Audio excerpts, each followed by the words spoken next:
For the ones who work hard to ensure their crew can always go the extra mile, and the ones who get in early so everyone can go home on time, there's Grainger, offering professional-grade supplies backed by product experts so you can quickly and easily find what you need. Plus, you can count on access to a committed team ready to go the extra mile for you. Call, click Grainger.com, or just stop by. Grainger, for the ones who get it done. I'm just flummoxed that they're that bad. Welcome. It is Eric Erickson here. The Eric Erickson Show. The phone number 877-973-7425. Y'all, I can't believe that we're where we are. Did they not learn anything from last year? I hope you had a great weekend. We got to dive right in because this is just crazy. I guess this is the best they can do.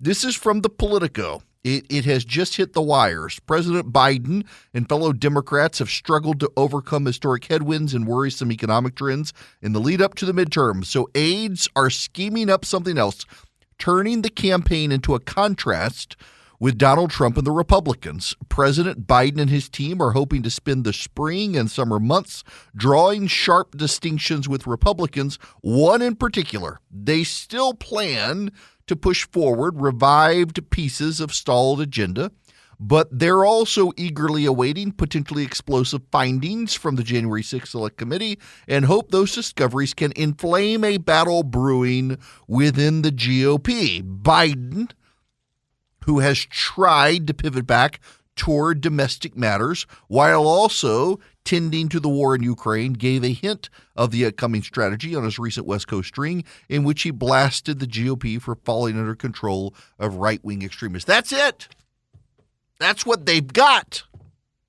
We're going to do an entire midterm campaign on you think it's bad now, wait till the Republicans are in charge. They've given up. This is a sign they've given up. They can't fix inflation. It's no longer transitory. They're not going to fix the immigration problem. They're not going to fix any of the problems any of the people care about that they need to care about, the result of which is a Democratic Party that is going to run against Donald Trump. Now, we've seen this before. And this is the major thing you got to remember is Terry McAuliffe in Virginia. Terry McAuliffe decided to run against Donald Trump. Now, to be fair, and we often on our side downplay this, but to be fair, Terry McAuliffe was able to increase Democratic turnout from what it otherwise would have been by making it about Donald Trump. But it wasn't enough. It wasn't enough. This is just genuinely, to me, ridiculous that they're out of it. Now, it goes beyond that, though, because there's a big story in the New York Times today. As an aside, there are lots of stories coming out about a new book. Jonathan Martin and Alexander Burns, both of the New York Times, are writing this. Now, keep in mind, Jonathan Martin came out of National Review, was in conservative circles, made it to the mainstream media, worked for Politico for a while, is at the New York Times. He's got this book with Alexander Burns chronicling the early days of the Biden administration, the end of the Trump administration. They clearly held a bunch of scoops for this book. I can't remember the last time a book like this got as much buzz. Every media outlet is talking about it, and there's a ethical issue I think that has to be explored at some point on reporters saving their best scoops for their books that benefit them, not their news outlets. But beyond that, though, we got to listen to this. President Biden enjoyed high approval among Americans in the early months of his presidency. Millions of vaccines were distributed throughout the United States. The White House trumpeted high job growth as proof of a rebounding economy. But privately, Mr. Biden's lead pollster was already sounding the alarm that even with the early successes, certain gathering threats could sink support for the president and his party. Immigration is a growing vulnerability for the president. John Anzalone and his team warned in a package of confidential polling, voter surveys, and recommendations compiled for the White House. Voters do not feel he has a plan to address the situation on the border, and it's starting to take a toll. Within a month, there was another stark warning. Nearly 9 in 10 registered voters are also concerned about increasing inflation, said another memo obtained by the New York Times. The series of confidential polling data and weekly memos presented to Mr. Biden's inner circle from April of 2021 to January of this year provides a roadmap of the declining support of a president whose initial legislative proposal spurred comparisons to the Great Deal or the New Deal or the Great Society. Despite the early warnings from his pollster, Mr. Biden and his top advisors have struggled to prevent either issue from becoming a major political liability.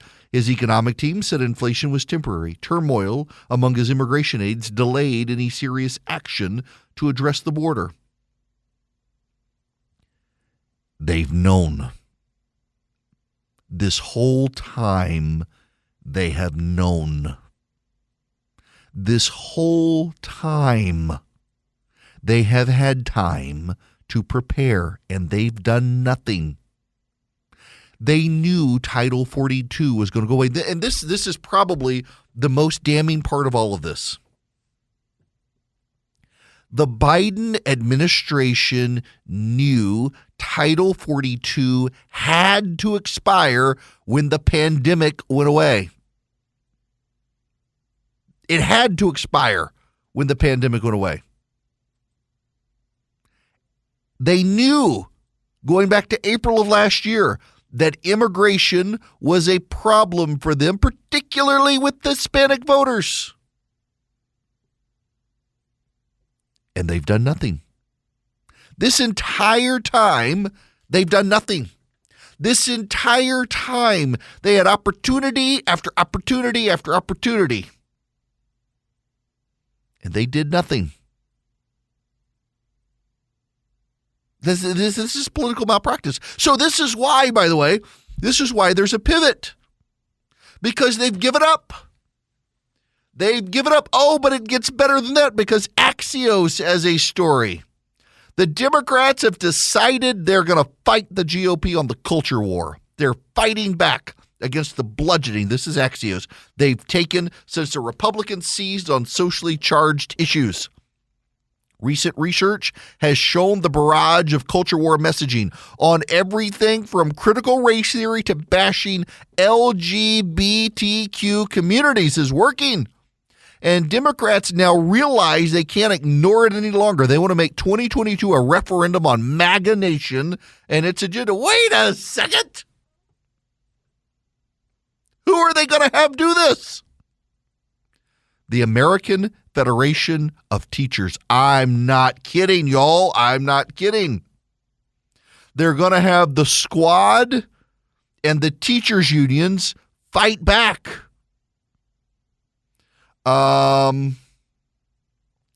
There's a story in the New York Times today. Or maybe it was over the weekend. Let me find this. I saw people talking about it. Yeah. How a debut graphic memoir became the most banned book in the country. Maya Kobabe's book, Gender Queer, about coming out as non-binary, landed the author at the center of a battle over which books belong in schools and who gets to make the decision. Coming out as bisexual in high school had been relatively easy. Maya Kobabe lived in the liberal San Francisco Bay Area and had supportive classmates and parents. But coming out as non-binary years later in 2016 was far more complicated. The words available failed to describe the experience. There wasn't this language for it, said Kobabe, 33, who now uses gender-neutral pronouns and doesn't identify as male or female. Yeah. I just thought, I am wanting to come out as non-binary, and I'm struggling with how to bring this up in conversation with people. And even when I am able to start a conversation about it, I feel like I can never fully get my point across. So Kababi, an illustrator who lives in the Bay Area, started drawing black and white comics about wrestling with gender identity and posting them on Instagram. People started responding things like, "I had no idea anyone felt this way. I didn't even know there were words for this," Kababi said. Kababi expanded the material into a graphic memoir, Genderqueer, which was released in 2019 by a comic book and graphic novel publisher. The print run was small, 5,000 copies, and Kababi worried the book wouldn't find readership. Then last year, the book's frank grappling with gender identity and sexuality began generating headlines around the country.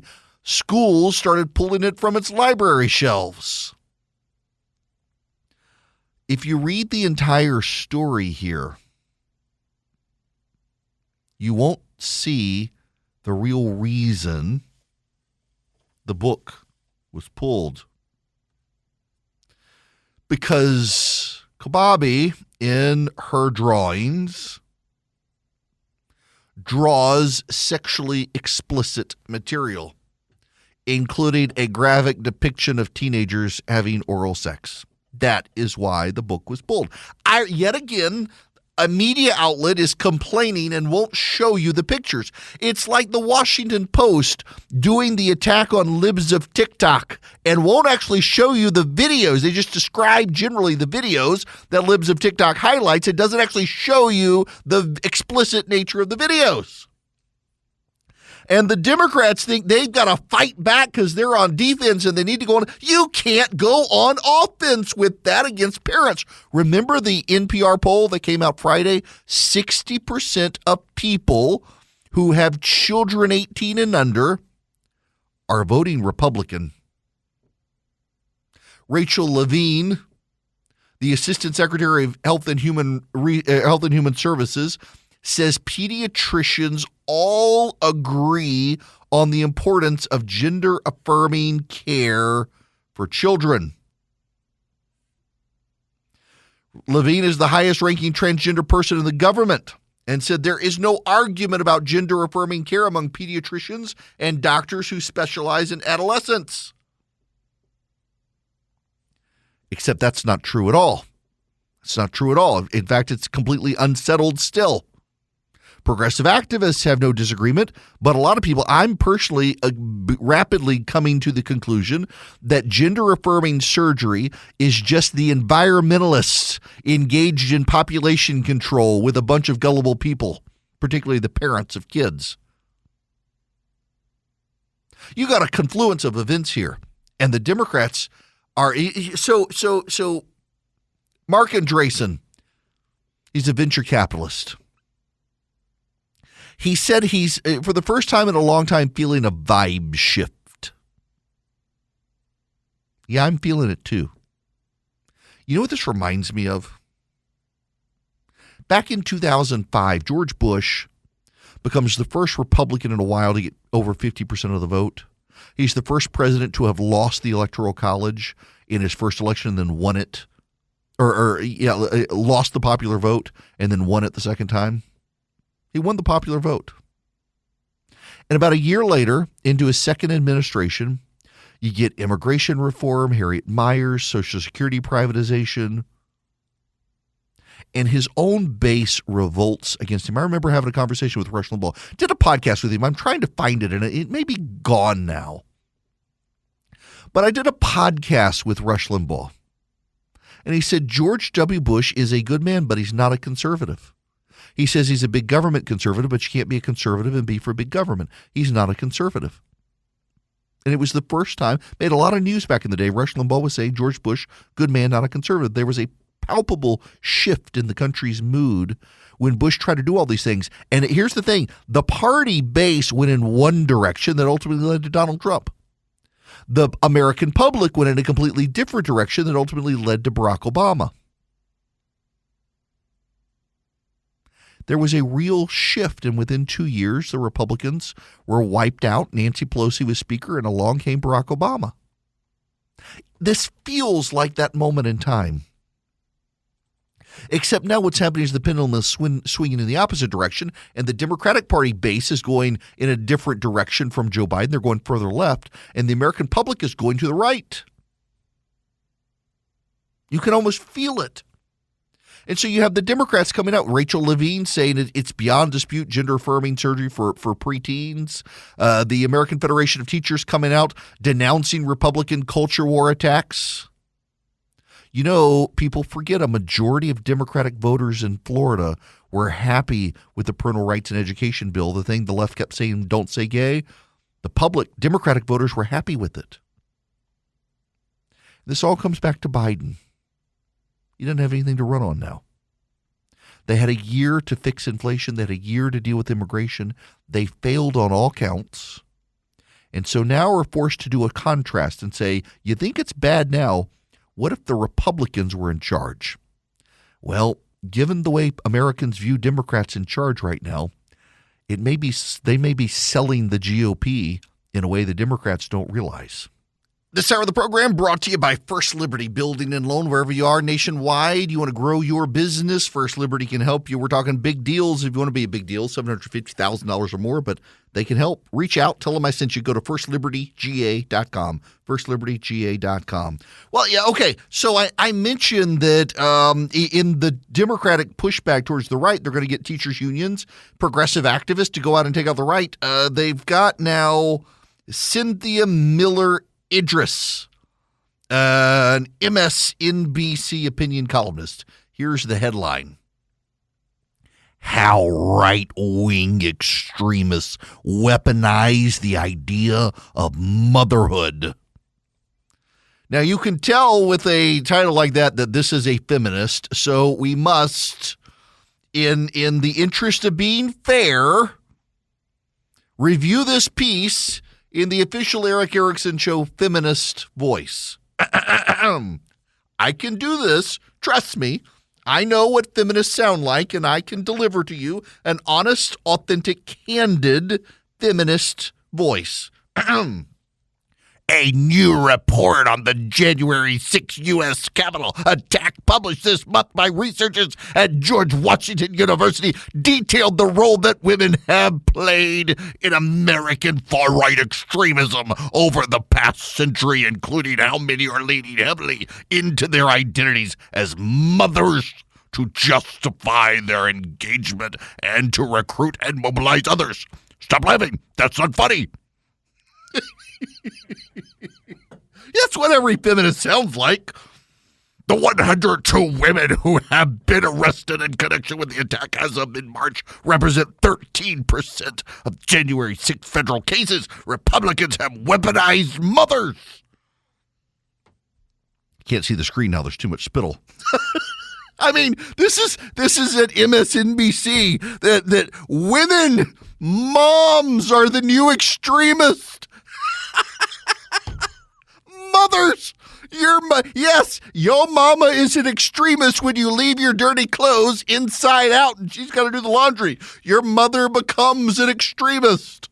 I know. I'm scared of my wife when my kids leave their socks inside out and she's got to do the laundry. I need a bunker in the house. But I mean, this is where we are. You got Mother's Day coming up next week. By the way, there's also a proposal out there from the left to get rid of Mother's Day. Now, I got a friend of mine who's a preacher who tells me that he could skip Easter Sunday. He could ignore Easter Sunday and not get as much hate as if he failed to do a special sermon for Mother's Day.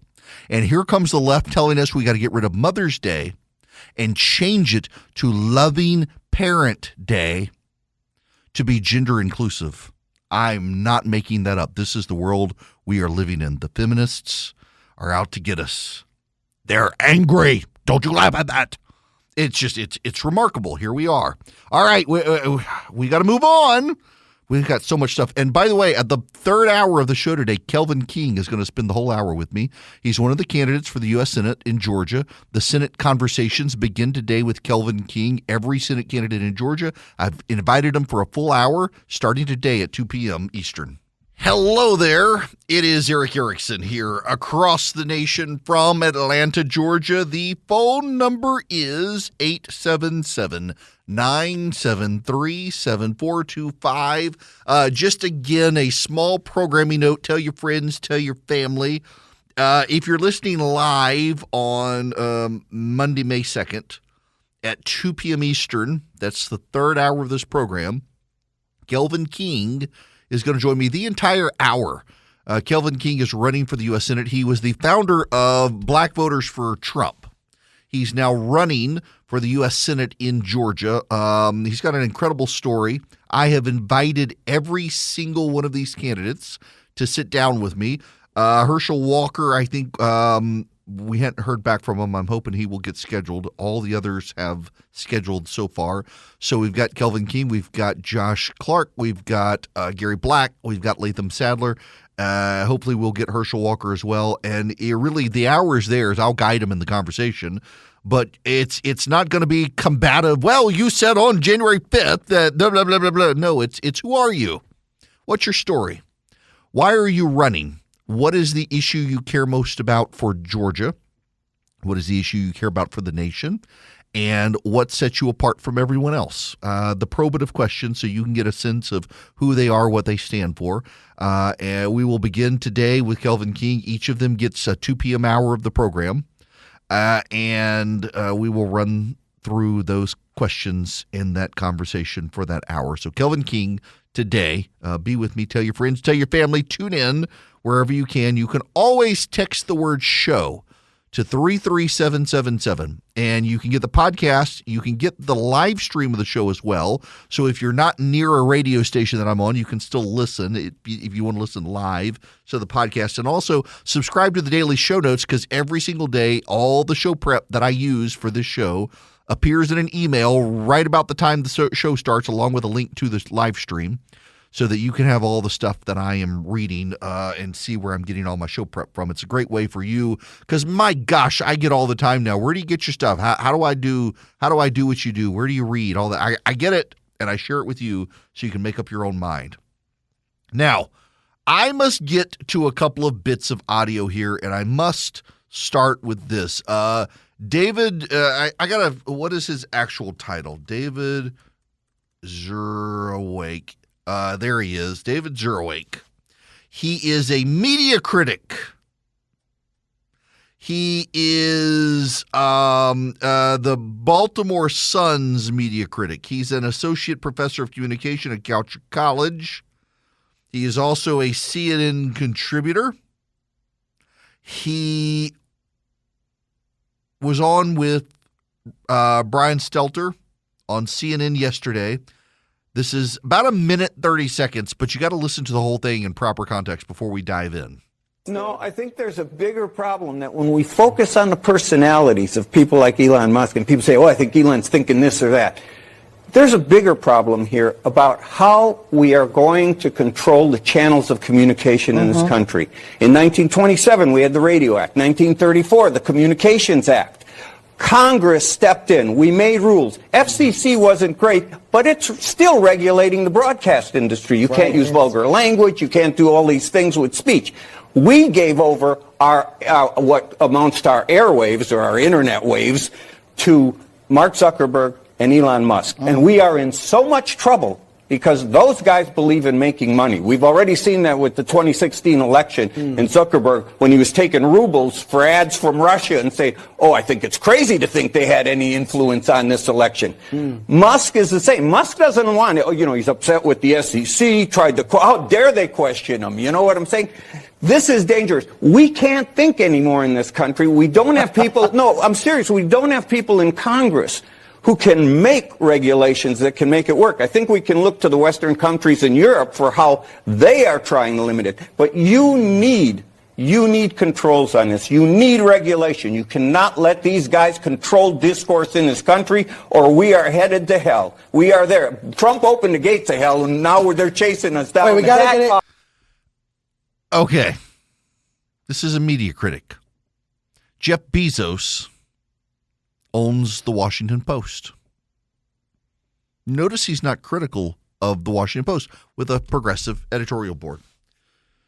Steve Jobs' widow owns the Atlantic, Lauren Jobs. He's not criticizing her. He's criticizing Elon Musk and Mark Zuckerberg, two of the less than progressive billionaires out there. Zuckerberg is more, certainly left socially, but more libertarian. Musk sounds to be as well. They are not ardently progressive. I know conservatives don't trust Zuckerberg or even Elon Musk, but they're not the hardcore progressives of the left. The left doesn't like them either. The left doesn't trust them. And this guy thinks we're headed to the road to hell if we allow them to control outlets where other people get together and share information. Now let's start at the bottom here. Where does the content come from for Facebook and Twitter? Where does it come from? You and me. If you choose not to be on Facebook or Twitter, and most Americans, by the way, are not on Twitter, they don't get the content. So it's not them, it's us. This guy wants to make them the bad guy, but really he doesn't like you. He doesn't like you being able to express yourself. Now, he's fine with himself because he thinks he's an upstanding guy, but he doesn't trust you. This gets to the larger issue here of what's going on in the country right now. Members of the media do not trust you. They're more sympathetic to you if you are a progressive because you think the right way, you think correct thoughts. But if you're a conservative, no, you're bad. You can't be trusted.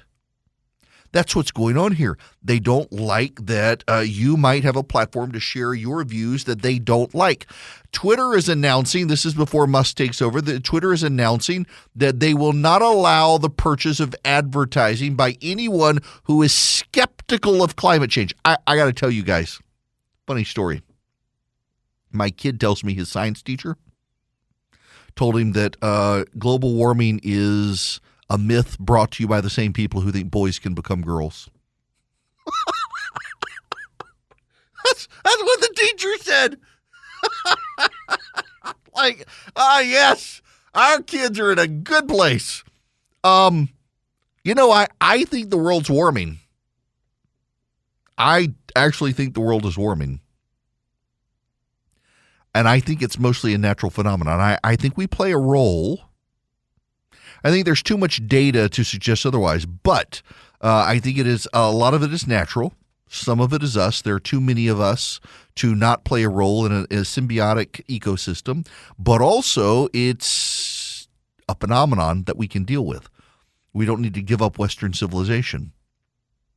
We don't need to give up Western civilization. I mean, there were points in history where it's hotter than it is now. There are points in history where it's colder than it is now. And they keep changing their language. In the 1970s, they thought it was going to be global cooling. I think that it is up for debate.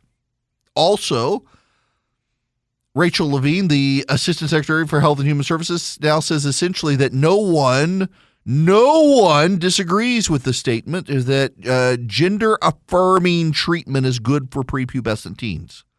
Puberty blockers are fine. That's actually not true. There's actually a large amount of disagreement, including from a lot of pediatricians and psychiatrists. But he says no one disagrees. It's only a matter of time before Twitter refuses to take advertising from anyone who disagrees with that statement. You can see where this is headed. It's all about censorship. It's all about control.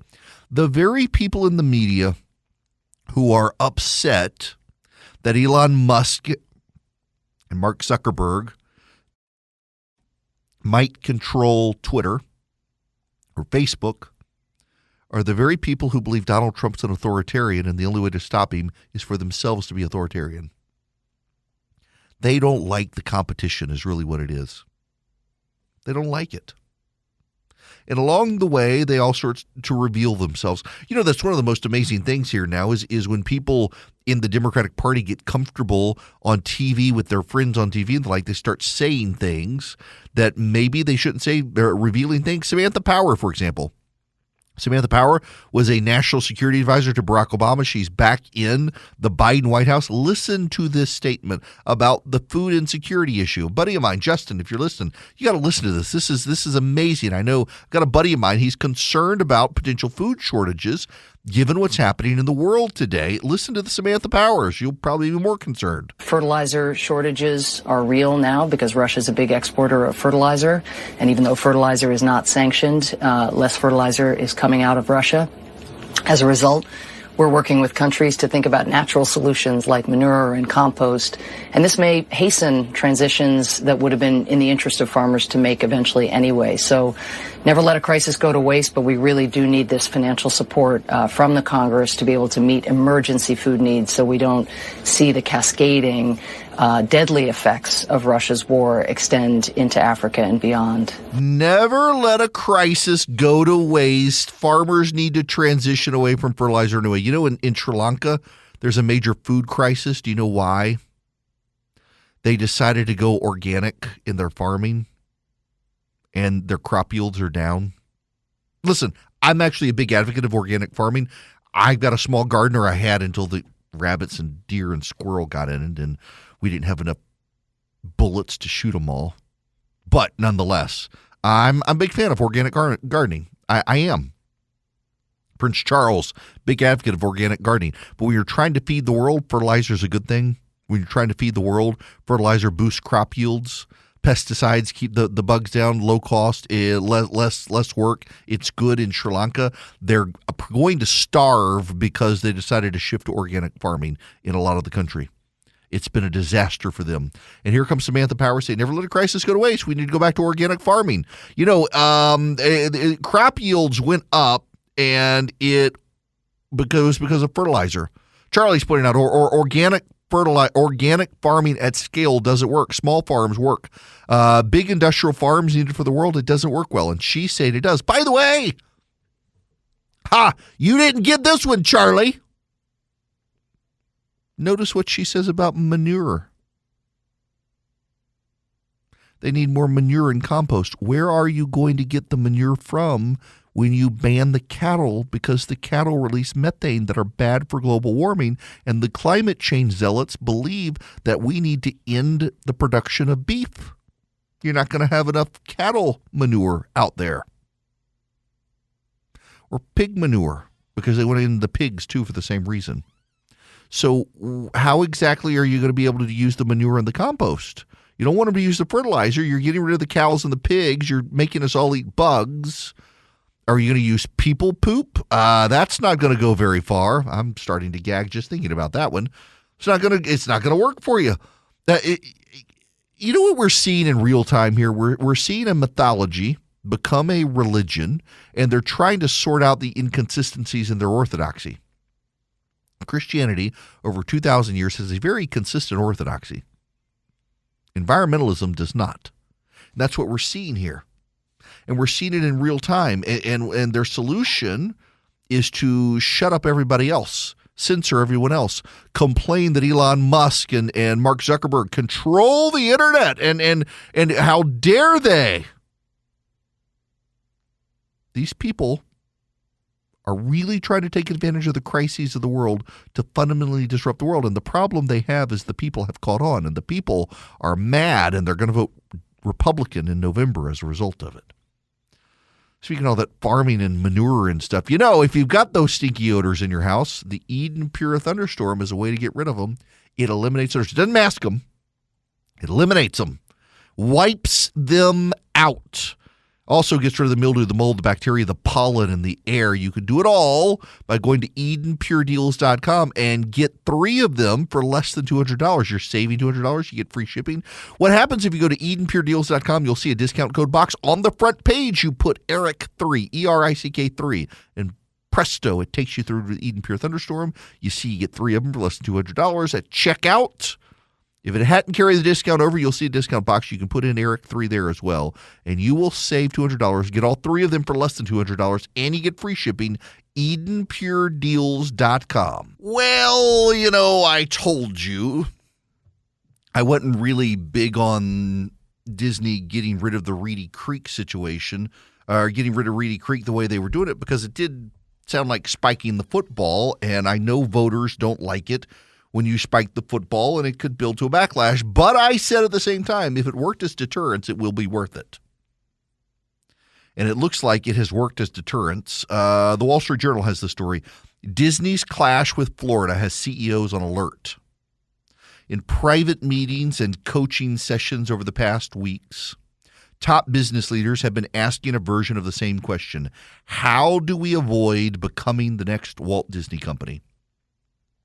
The fallout from the recent political spat between Disney and Florida Governor Ron DeSantis has alarmed leaders across the corporate sphere, according to executives and their advisors, and heightened the challenges for chief executive officers navigating charged topics.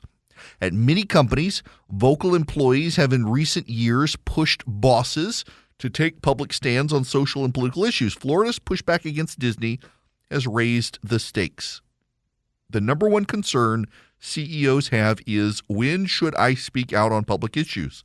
Said Bill George, former chairman and CEO of Medtronic PLC and now a senior fellow at Harvard Business School. As one CEO said to me, I want to speak out on social issues, but I don't want to get involved in politics, which I said under my breath, that's not possible. Some executives might be relieved. The old idea that CEOs should focus on shareholder returns and stay out of politics lingers in some corporate suites, even in a politicized age of public social media discussions and more activist workforces. Certainly the consequences of weighing in appear to be changing. Lawmakers for years have expressed displeasure when companies take public stands on issues such as voting access through critical tweets, public remarks, and in some cases calls for public boycotts. Disney's experience shows a willingness to go further, corporate advisors say, by challenging arrangements that have helped a company to operate. Good. So the deterrence has worked. So more of this, please. You know, a few years ago, Delta, when they yanked benefits for NRA members flying the NRA discount because the gun lobby pressured them, Georgia revoked Delta's or added taxes to fuel, put back a fuel tax that Delta was exempt from. The governor of Georgia at the time, Nathan Deal, then restored it, which was unfortunate. But Disney and its fight over Reedy Creek shows that you can now start engaging. And Republicans, you need to remember this in your state legislatures. Wherever you're listening to me right now, if you're willing to fight back with corporations and hit them in the pocketbook for their willingness to get involved in politics and social issues for the left, it's having an effect now. What Florida has done to Disney is good for the nation. By the way, it's good for the companies too, because a lot of CEOs don't want to, some of the younger ones do, but most CEOs, they really don't want to get involved and they feel pressure by their employees. And now they can legitimately say, nope, can't do it. It's going to cost us business. It's bad for shareholders if we do this. And they'll be right. Taking a stand sometimes is foolish. Good for the Republicans for taking a stand against these companies. When we come back, we got to move on to other things, including the obsession with Donald Trump ongoing in the press.